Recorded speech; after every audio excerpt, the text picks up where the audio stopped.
प्रणाम सभी लोगों को। मैं संगीता श्रीवास्तव, वेलकम है आपका मेरे नए चैनल पे।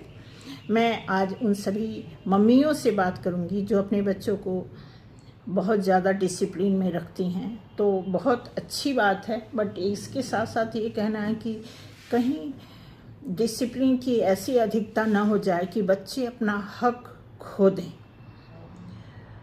पता होगा शायद आपको 1978 में बाल पुरस्कार का नियम, जो कि गीता चोपड़ा पुरस्कार जो गर्ल्स के लिए था और संजय चोपड़ा पुरस्कार जो कि बॉयज़ के लिए था, बट रिसेंट 2022 में बच्चों को प्राइम मिनिस्टर राष्ट्रीय पुरस्कार बाल पुरस्कार से नवाजित कर रहे हैं, सम्मानित कर रहे हैं। तो इसके लिए मैं बताना चाहूँगी कि बच्चों का सिर्फ पढ़ाई में ही अव्वल आना नहीं सही है, उसके साथ साथ बच्चे और भी कई चीज़ों में पार्टिसिपेट करके, जैसे उनकी कोई कला है, अगर वो आर्टिस्ट हैं उसमें उनका शौक़ है, पर्यावरण को लेकर के बच्चे सीरियस हैं उसमें उनका कोई योगदान है, या फिर बच्चे कोई ऐसा बहादुरी का काम करते हैं तो उसमें आप देखेंगे बच्चों को बहुत सारी ऐसी सुविधा दी जाती है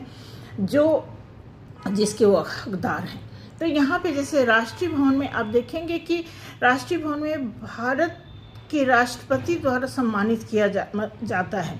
आपने देखा भी होगा, चलो कंगना रनावत तो जो है सेलिब्रिटी हैं, लेकिन बच्चों के लिए प्रधानमंत्री से बात करने का मौका, कुछ बच्चों को गणतंत्र दिवस परेड में शामिल होने का मौका मिलता है, जैसे 26 जनवरी है, 15 अगस्त है, इस तरह का।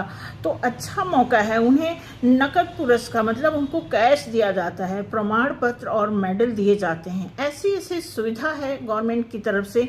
कई बच्चों को स्कॉलरशिप और सरकारी सहायता दी जाती है अगर आपका बच्चा आगे बढ़ रहा है तो। उसी तरह खुशी की बात यह है कि केवल बहादुरी ही नहीं बल्कि नवाचार, सामाजिक सेवा में अगर बच्चे भाग लेते हैं, खेल कूद में विशेष आते हैं, या कला में, संस्कृत, पर्यावरण, जैसा कि मैंने आपको बताया, तो उसमें भी बच्चों को प्राइम मिनिस्टर के द्वारा सम्मानित किया जाता है और उन्हें एक मान सम्मान दिया जाता है, पुरस्कार दिया जाता है। तो ये बताना था कि कई मदर, कई पेरेंट्स बच्चों को इस चीज़ से कहीं ऐसा तो नहीं बेदखल कर रहे हैं, सिर्फ पढ़ाई पे कि हाँ पढ़ो पढ़ो। ठीक है, पढ़ाई होना ज़रूरी है, लेकिन उसके अलावा भी अगर बच्चों का किसी ऐसे एरिया में रुझान है तो उनको आगे बढ़ाना चाहिए। Thank you so much. मेरे चैनल को सब्सक्राइब करें। Thank you.